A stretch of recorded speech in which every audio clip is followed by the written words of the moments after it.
Magandang umaga, Pilipinas, 11:03 ayon sa Philippine Standard Time. Kasama niyo si Harry Bayona at ito ang Panahon TV Express.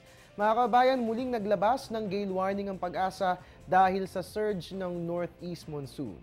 Ayon nga po rito, ang northern seaboard ng northern Luzon ay makararanas ng isolated rain showers and thunderstorms. Ang taas ng alon aabot sa 3.4 to 4.5 meters at yan nga po ang dapat paghandaan sa mga sumusunod na baybayin. Sa Batanes, Calayan, Babuyan, northern coast ng Cagayan at ganun din sa northern coast ng Ilocos Norte. Ang lahat po ng mga kababayan nating mangingisda at ganun din yung mga may maliliit na sasakyang pandagat ay inaabisuhan na huwag na po munang pumalaot dyan nga po sa mga nabanggit na baybayin dahil magiging rough to very rough ang lagay ng ating mga karagatan. At yan nga po ang gale warning na inilabas ng Pag-asa.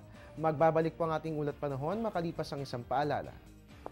Teng, ang package. Ma'am, sabi ng Air 21 on the road na. Ano, Teng? Ang package. Ma'am, sabi ng Air 21 na receive na.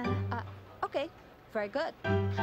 Basta padala, sagot ka ng Air 21. May real-time delivery updates via text para worry-free ka. Teng, ang package, napadala mo na? Yes, ma'am, sa Air 21. Sa Air 21, sagot ko, padala mo!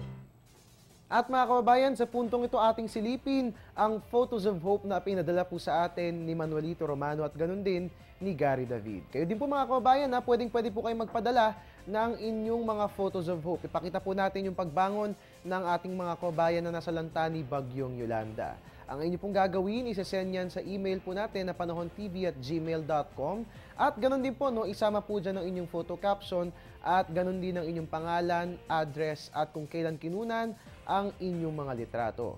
Nakita nyo nga po kanina yung mga Photos of Hope. Ayan nga po, pwede nyo po isend yan at i-feature din po natin yan dito po yan sa ating programa. Kung kaya't just keep sending those Photos of Hope.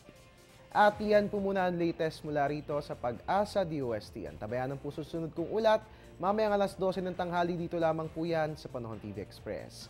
At your service po ni Weatherman, Harry Bayona, nagpapaalalang tiwala lang. May tamang panahon ang bawat pagkakataon. Diyos Marina Aga sa Inogabos.